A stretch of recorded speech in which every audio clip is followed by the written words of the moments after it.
এটা দি আমরা নেমে নেমে এসেছি চৈতালি দি। এটা মাইলস্টোনই বটে।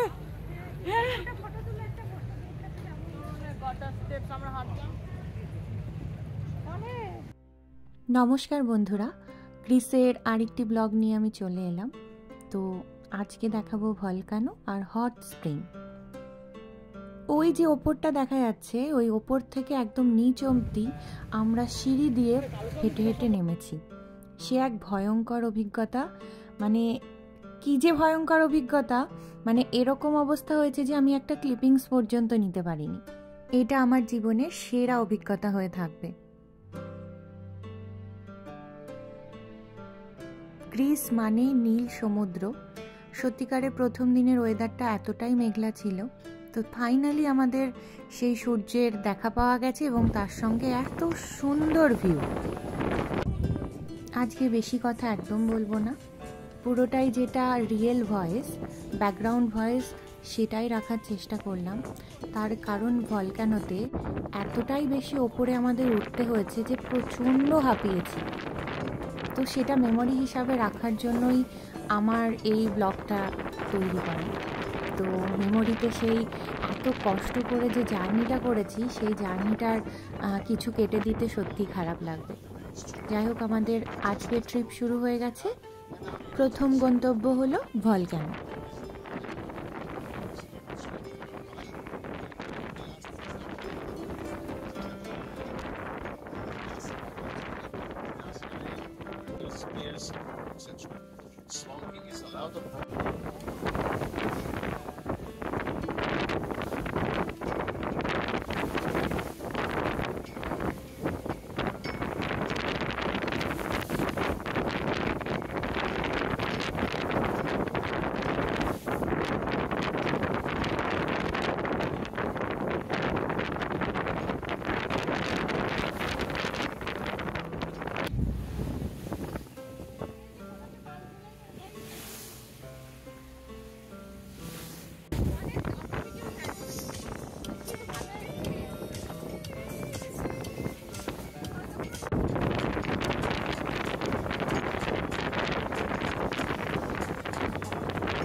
ভলকানোতে আমরা পৌঁছে গেছি।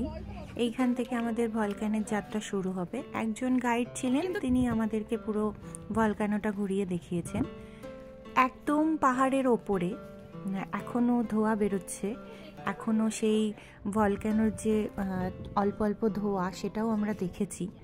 তো একটা এরকম ভলকানো দেখার অভিজ্ঞতা কিন্তু অসম্ভব ভালো। তো বেশি কথা বলবো না, যাত্রা এখান থেকেই শুরু হয়েছে। আমি কিন্তু প্রচণ্ড হাঁপিয়েছি, সেটা আগেই বলে নিলাম। অনেকে 2-3 জন পড়েও গেছে, অ্যাক্সিডেন্ট হওয়ার ভীষণ চান্স ছিল।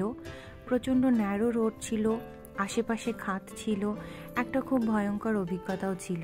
সত্যি কথা বলতে উইদাউট ফ্যামিলি, যেহেতু আমি একা গেছিলাম, মনের ভেতরে সত্যি ভীষণ ভীষণ ভয় লাগছিল।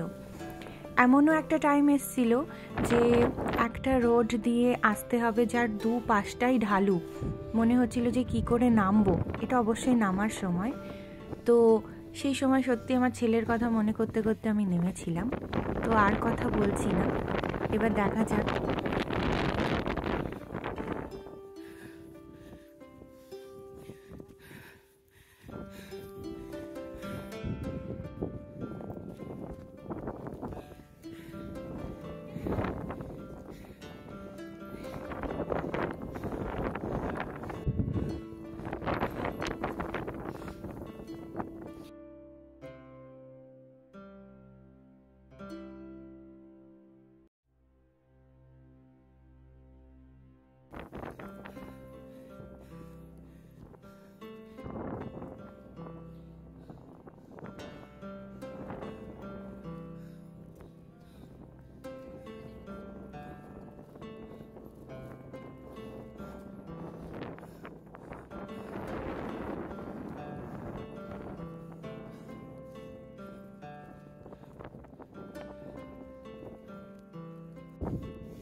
শেষ পর্যন্ত এই যে পৌঁছেছি। তো আগে একটা জায়গা দেখিয়েছিলাম, সেখান দিয়েও অল্প অল্প ধোঁয়া বেরোচ্ছিল। আর এখানেও একটা মেন স্পট রয়েছে, এই যে এই জায়গাটা, এখানে একটা জায়গা দিয়ে বেশ ভালো রকমের ধোঁয়া বেরোচ্ছিল।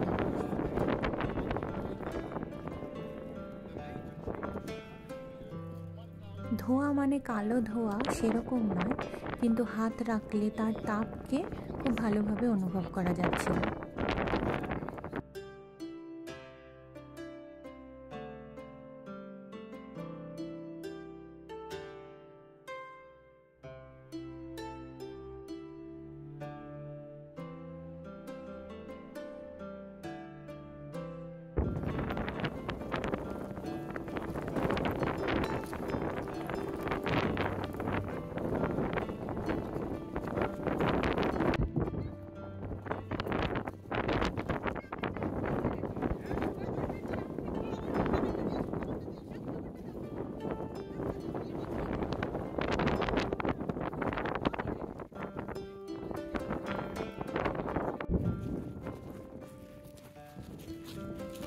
খুব ভালো লেগেছে এই ভলক্যানোটা।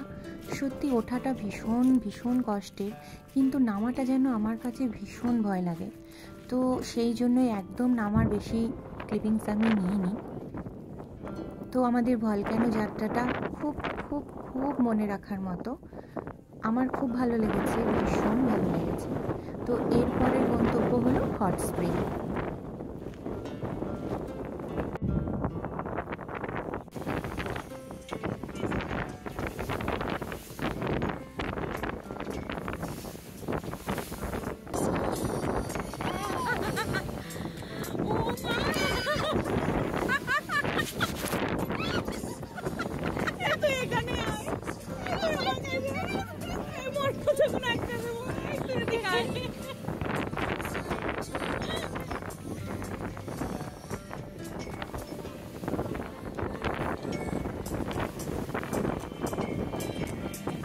এরকম এক্সপিরিয়েন্স কোনোদিন এত ঘটে যাবে যে এরকম এক্সপিরিয়েন্স হয়নি। পুরো ধমা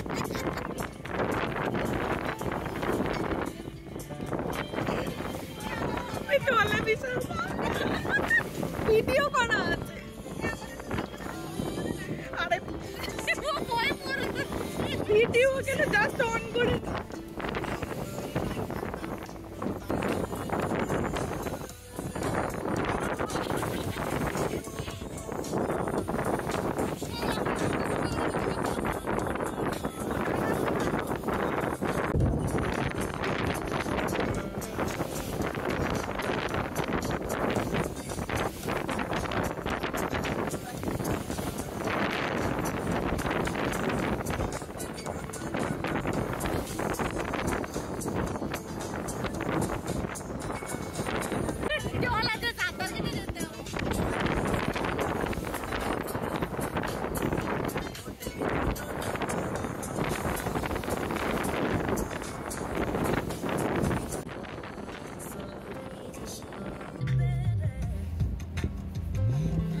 সমুদ্রে বোটিংয়ের অভিজ্ঞতা এই প্রথম ছিল।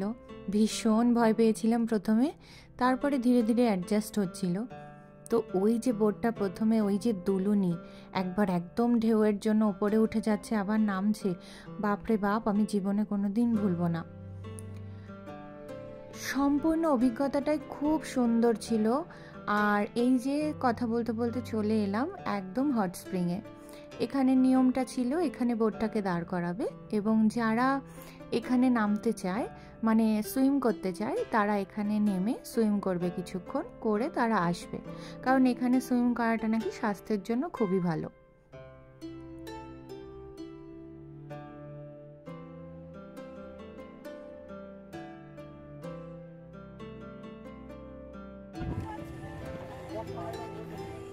আইরন বললো না যে একটু হাতে তুলে দিলেই হয়।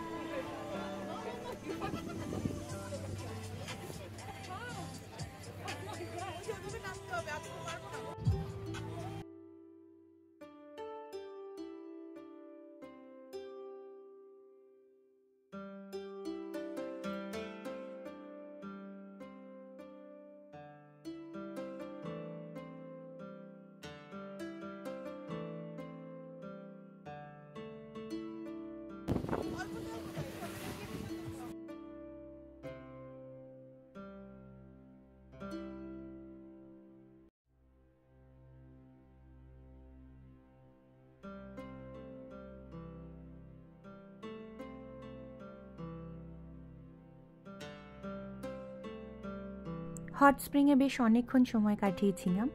অবশ্যই নামিনি সমুদ্রে, তার কারণ আমি অত ভালো সুইম জানি না। জলের কতটা গভীরতা ছিল সেটা অবশ্যই বলে দিয়েছিল। খুব বেশি না হলেও নামার তো প্রশ্নই নেই, যেহেতু সাথে কেউ ছিল না। অবশ্যই ফ্রেন্ডসরা ছিল, কিন্তু ফ্যামিলি ছিল না। আর সত্যি কথা বলতে আমার দূর থেকে দেখতেই বেশি ভালো লাগে। তো আজকের ভিডিওটা আমি এখানেই এন্ড করছি। এর পরের ব্লগে আরও খুব সুন্দর কিছু আমি দেখাবো। তো আজকে এলাম, টাটা।